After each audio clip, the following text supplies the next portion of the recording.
Hello viewers, you're watching English service of Amhara Media Corporation directly broadcasting from main studio Badar, Ethiopia. I am Rahman working with the grand stories.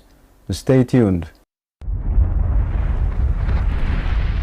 Prime Minister Abiy Ahmed underscored the need for intensifying irrigation development and expanding the option of electricity through small dams. Fikradi Zaudu reports the detail of the story. The Council of Ministers has evaluated its half-year budget performance at Halala Kela, which is the part of the Dine for the national project. During the discussion, he observed that the results registered in the main macroeconomic indicators are promising and should be strengthened for the development of Ethiopia. He stated with this, the energy sector, including irrigation development, export trade, and the development works started in the mining and energy sector are encouraging. The macroeconomic performance of the first 6 months of the Ethiopian fiscal year indicates that the annual economic growth of the country is expected to be 7.5%. Prime Minister Abiy Ahmed, who set work guidelines and directions, said the development activities started in all sectors are encouraging and should further be consolidated. The Premier stated that the performance of Ministry of Water and Energy has shown satisfactory results, adding that strengthening irrigation development and the option of electricity with small dams should in particular be given attention. He also pointed out that fulfilling the demand for drinking water of citizens to the required extent and doing better work should be the direction of further attention. The Premier recalled that Ministry of Irrigation and Lowlands has played outstanding role in irrigation by installing 48,000 water pumps in 6 months. He emphasized that this should be sustained. According to Abiy Ahmed, besides supporting irrigation projects to be completed on time, focus should be given to building small irrigation dams in different areas. He pointed out controlling illegally exported minerals and working to substitute imported construction materials in the country must be the next areas of focus. The Prime Minister, who recalled that Ministry of Trade and Regional Cooperation played an important role in the growth of the economy in the last 6 months, said the ministry should work next to create a stable economy by controlling inflation. According to him, it is also necessary to solve the various bottlenecks observed in the trade chain by controlling illegal trade and smuggling. The Premier disclosed that job opportunities have been created for 1.5 million citizens during the stated period, but more works are needed in the future. The visit of Prime Minister Abiy Ahmed to Sudan has a great impact in strengthening the long-standing and strategic relationship between Ethiopia and Sudan. Sudanese writer and journalist Abdel Rahman said. Zaman Mekonnen reports the detail of the story. In an exclusive interview with Ethiopian news agency, Rahman noted that the exchange of visits by the leaders of Ethiopia and Sudan has a great impact in strengthening and developing the relationships between the two countries. He affirmed that the recent visit of Prime Minister Abiy Ahmed to Sudan came at an appropriate time because the relationship between the Ethiopian and Sudanese people is long-standing, strong and deep-rooted. Therefore, he added that it is a positive step, especially since the Ethiopian government had previously contributed to mending the rift before 2 years between Sudanese forces, and the mediation had a great impact in ending the conflict. He expects Ethiopia to succeed in bringing together the parties because of the great acceptance that Abiy Ahmed enjoys from the Sudanese, whether it is from the Sudanese public or Sudanese political parties and civil society organizations, as well as his strong relationship with the military component in Sudan. Citing the Sudanese people have been greatly harmed by the solutions which were imported from abroad, including external tutelage, he said that external interventions do not serve the interest of the Sudanese people, but rather they came in the interest of those countries that intervened just to advance their interest. He noted that the relationship between Sudan and Ethiopia is a strategic relationship, old, renewed, and a developed relationship. Accordingly, the two countries can move forward in economic and political cooperation for the benefit of the respective nations and for the benefit of peoples of the region. In the field of economic cooperation, he said, they know that electricity is available in Ethiopia and Sudan needs it because it wants us to work to ensure that there are transformational industries of production. For Rahman, Ethiopia can supply electricity and energy to Sudan. Sudan can benefit in the field of industries to move its economy, earning foreign currency and creating jobs for a large number of Sudanese youth. The two countries can advance their relations in several areas in the field of railways so that Ethiopia can benefit from Port Sudan. The visit of the officials of the two countries has a great impact in strengthening and developing the relationship between the two countries. He elaborated that the exchange of visits to Ethiopia and Sudan between the leaders is a clear signal to the peoples of the two countries that there is a good relationship between the two governments and there is no enmity. The main message is that there is a strong cohesion and a strong relationship between the two countries and that it will move forward as well. Agar Horse Culture Festival is a unique culture which impresses everyone when it is performed outdoor as a showcase once in a year. This year, on January 31 1st, the anniversary of Agar Horse Culture has been celebrated colorfully in Njibara town. Let's get more from the story.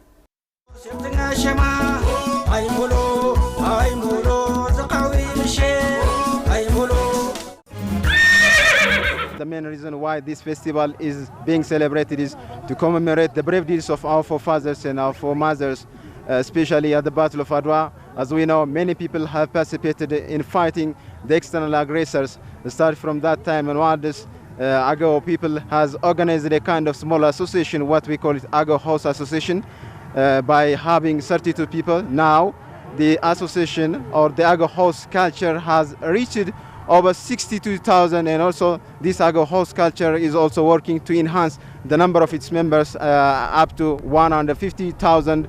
This cultural festival is becoming one of the popular tourist destinations in Amhara region. Last year, the Agar Horse Culture has got national recognition from the government of Ethiopia. The 83rd annual anniversary of Agar Horse Culture celebrated colorfully at Njibara town on January 31st. The horse culture commemorates the brave deeds of forefathers and foremothers who had fought Italian aggressors at the Battle of Adwa. The contribution of cavalry men and women had been immense in fighting external aggressors. In an exclusive interview with Amhara Media Corporation English Service, Assistant Professor in Ethiopian Studies in Njibara University, Alemwal said, the Agar Horse Culture has several components and registered as national heritage last year. Agar people have several tangible and intangible cultural heritages. One of the intangible heritages is Agar horse culture. This culture has several components. It includes the involvement of horses and horsemen in annual religious celebration, in funeral rituals, in wedding ceremony, and it also includes the involvement of horsemen in conflict resolution mechanisms. And another typical feature of this horse culture is the use of horses for plow and threshing purpose. There are also other intangible elements which are included under this horse culture. This horse culture is recently registered as national heritage by the concerned authority. The assistant professor said, in order to register Agar Horse Culture at UNESCO, efforts are being underway by now. The registration of this culture at the national level is one step forward, and it is important to promote this culture. But it is not the end. So in order to register this culture as World Heritage by UNESCO, there are several tasks to be performed. The first one is the people should own this culture and should develop this culture by transferring to their offsprings. And apart from this, there are several tasks recently undertaken to register as national heritage, and the file is already submitted to the concerned authority. So there are comments given by the concerned authority on the files already submitted. So correction should be made, and that file should be upgraded, refined, so as to deliver to UNESCO by the concerned body. The assistant professor further said, Njibara University is contributing a lot in the preparation of a file that will be submitted to UNESCO. In the past 3 or 4 years, Njibara University has been making efforts to register this wonderful culture in the list of World Heritage. And in this regard, Amhara University contributed a lot in various aspects.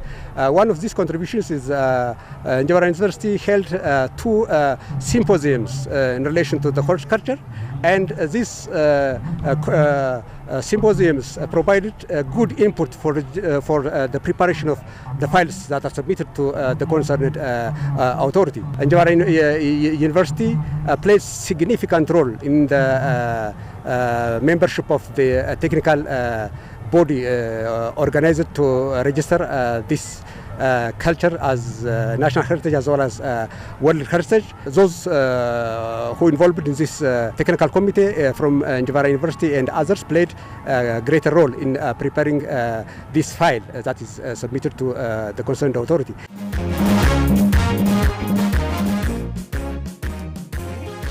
Deputy Prime Minister and Foreign Affairs Minister AMECO said Ethiopia's diplomatic relations have been successful in safeguarding national interest. Fukrad Izaudu reporters. The ministry presented today its 6-month performance report to the Foreign Relations and Peace Affairs Standing Committee of the House of People's Representatives. Responding to the queries raised for members of the Standing Committee, AMECO said the ministry has been designing and implementing various operational reforms to overcome the difficult period in the country in the last 2 years. He added that encouraging works have been done in defending the national sovereignty and territorial integrity of Ethiopia during the difficult times. The Deputy Premier further stated that the responses in terms of the interest of the country based on accurate information played a significant role in enabling the country to succeed. According to him, Ethiopia has also played a pivotal role in making Africa proud by realizing the principal African solutions to African problems. Responding to Ethiopia's position on the Red Sea, AMECO reiterated that Ethiopia has been expressing its position in various forms that a Red Sea forum which does not include Ethiopia will not be effective. Various efforts are therefore being made to make the forum include Ethiopia, which has a regional role in the Red Sea. The Deputy Prime Minister emphasized that his ministry is working actively to strengthen the successful activities of citizen-oriented diplomacy, economic diplomacy, port use, and other diplomatic activities. Presenting the report, Planning, Monitoring and Evaluation Director General at the Ministry, Alamayo Sawagin, said extensive work has been done in strengthening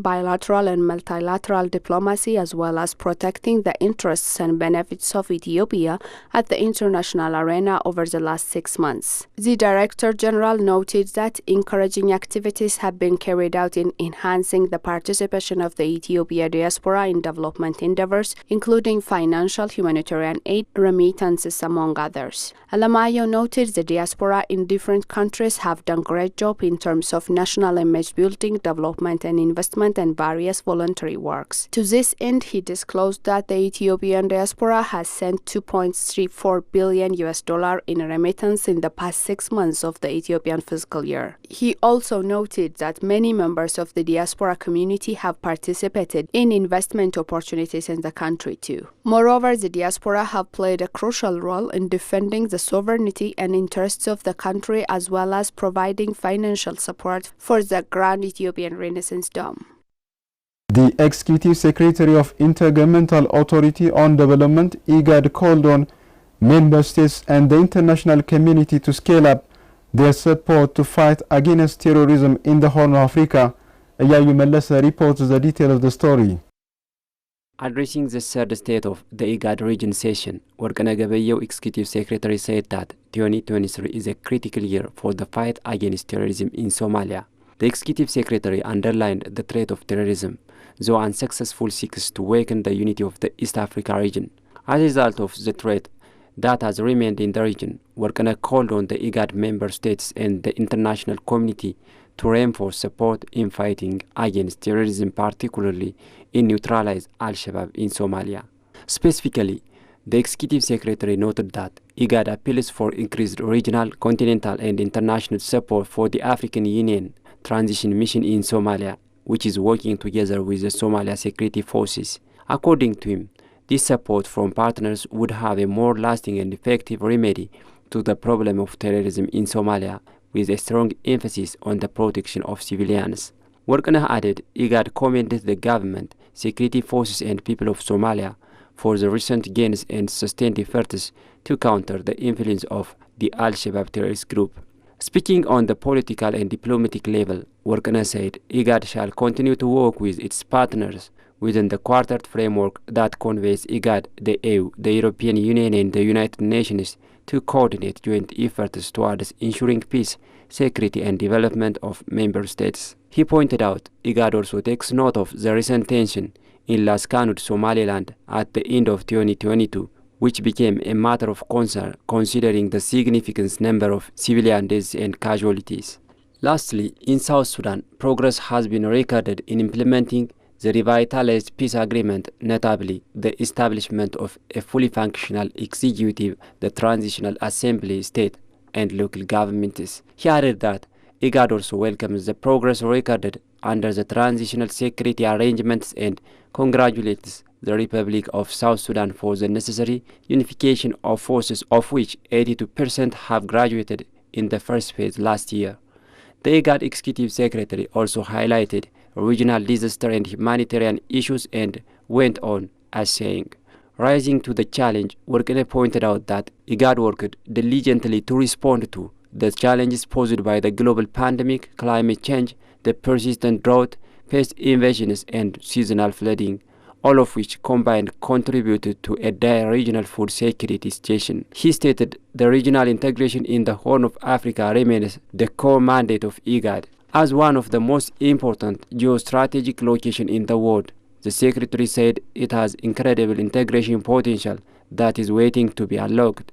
He indicated the IGAD region is approximately 50% integrated, meaning it still has halfway to go starting this year. According to military attaches residing in Addis Ababa, the Pretoria peace agreement signed between the federal government of Ethiopia and TPLF is a sign that Africans can resolve conflicts by themselves through peaceful discussion. Modo Muliye reports the detail of the story. Ethiopian National Defense Force International Relations and Military Cooperation Director General Major General Tashome Gannachu briefed military attaches of different embassies residing in Addis Ababa about the implementation and progress of the peace agreement. In an exclusive interview with Ethiopian news agency, South African Defense Attaché Colonel Goodman Hokwana emphasized the importance of implementing the agreements that were taken out of the meeting of the commanders in Nairobi. Colonel Hokwana noted that the peace agreement marks a very important impetus to permanently cease the conflict in northern part of Ethiopia. I think the agreement marks a very important impetus in the conflict in Ethiopia, and I think we congratulate the stance that has been taken by both TPLF and the federal government of Ethiopia to say we put down the guns and focus on the economic development of the country. The colonel added that the stand that has been taken to put down the guns and focus on the economic development of the country is a very important step. Nigerian Defense Attaché Colonel Rufai Umar Mariga said on his part that building trust and confidence between TPLF and the federal government is crucial for the steadfast implementation of the peace deal. This is a sign that Africa can solve their problem. If you look, there is not any foreign troops there. It's only the TPLF and the government, and they have agreed. So it's possible through discussion. Africa can solve their problem through discussion. Ethiopian Climate Change Working Group that aims to support green initiatives in the country by providing up-to-date scientific recommendations to policymakers and legislators about climate change, greenhouse gas emissions and carbon markets was launched on January 26. Andinet Neo reporters. Speaking at the launching ceremony, Ethiopian Climate Change Working Group Chair Thaleka Zauga said the small group of professionals and experts is interested in climate change and environmental sustainability research. According to him, there are a number of good initiatives by the government of Ethiopia in terms of mitigating the adaptation. Our aim is to organize the knowledge base, to compile the evidence so far, and to discuss, to create a forum, and to not only create a forum but also to come up with some solutions feasible solutions to guide all the existing initiatives, as well as to come up with new, more innovative ideas or initiatives.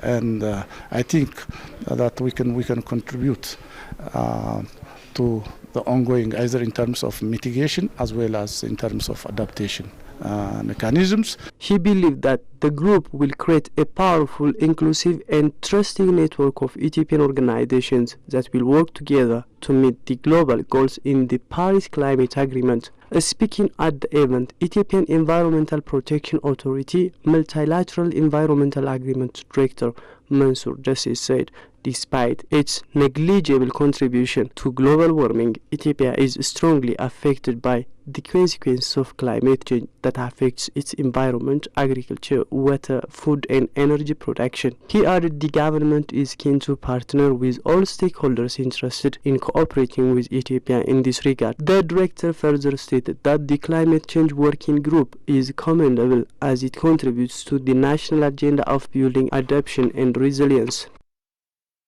Members of the Ethiopian diaspora who visited the Grand Ethiopian Renaissance Dam said the visit has inspired them to provide more support for the dam, and Netanyahu reports the detail of the story. Various diaspora organizations have been given national recognition and awards for their universal contribution to their country.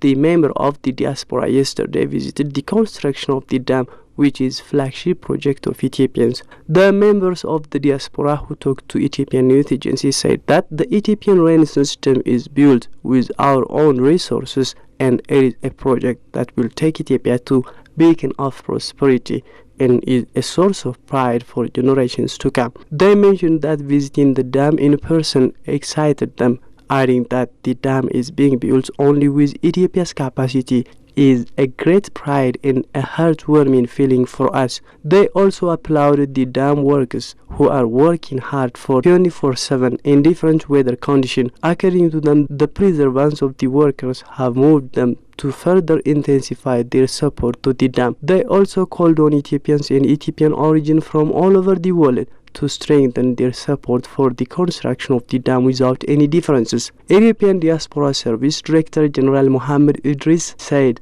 members of the diaspora who visited the dam have seen the fruits of the support they have been providing to Grand Ethiopian Renaissance Dam thus far. In addition, he said this visit will help the diaspora organizations to mobilize more resources and intensify their support. Remember that the diaspora has been involved in defending the country at the international fora and supporting the victim during the war. Now, efforts are diligently underway to enable them support development projects in coordinated manner. In this regard, he indicated that the service will carry out its responsibility by enhancing the activities and raise financial resources in cooperation with diaspora organizations and Ethiopian embassies. The Ethiopian diaspora, like any Ethiopian citizens at home, have been making sufficient contribution to the construction of the Grand Ethiopian Renaissance Dam in terms of financial support. Grand Ethiopian Renaissance Dam has brought together millions of Ethiopians irrespective of ethnicity, religion, political persuasion or background, including those in the diaspora from all corners of the globe. The dam, being built on Agar River, is vital to Ethiopia's economic development, providing electricity to its population as well as strengthen regional integration. Members of the Ethiopian diaspora have affirmed their commitment to intensifying their contributions in the Green Legacy initiatives in addition to other national development activities. Yayu Mellesa reported the detail of the story. Ethiopian diaspora visited and provided care to the seedlings they planted at Legedadi, about 30 kilometers of Addis Ababa last year, in collaboration with the Ethiopian Diaspora Service. It is to be recalled the diaspora community planted the seedlings during Great Ethiopian Homecoming call made by Prime Minister Ahmed last year for millions of Ethiopians, Ethiopian origin and friends of Ethiopia to come to Ethiopia to celebrate Ethiopian Christmas and Eid to Eid homecoming. Members of the diaspora approached published by Ethiopian news agency said it is not only necessary to plant seedlings, but it is also essential to provide continuous care and protection to the seedlings to help them grow. Idris Mohammed, Ethiopian Diaspora Association president, who came from London, said, ዛሬ ዓመት በ1 ሚሊዮን ጥሪ የመጣን ጊዜ የተከልናቸው ወደ 500 የሚሆኑ ዲያስፖራዎች አካባቢ ከዲያስፖራ ኤጀንሲ ጋር መተን የዛሬ ዓመት የተከልናቸውን ችግኞች ነው አሁን እያየን ያለ ነው። We are visiting the planted seedlings that we planted last year during the homecoming call made by Prime Minister Ahmed. Therefore, we are watering the seedlings as part of providing care and protection until they grow up. ያደረጉን ያለበትን ሁኔታ ፎቶግራፎችን ሚዲያ ላይ ይለቅልናል። According to him, the diaspora community shall participate actively in the national activities, including in restoration of infrastructures in war-affected areas, investment, social responsibility, charity work, among others, and planting seedlings. Burhanu Feleka, who came from Washington, USA, said that the platform has been developed for the diaspora community to facilitate their participation in Green Legacy initiative, that is by seedlings online planting and providing care and protection. Ethiopian Diaspora Service Director General Mohammed Idris on his part called on the members of the diaspora to enhance their participation in the Green Footprint program by using the newly developed digital system to provide care to the saplings besides other national activities.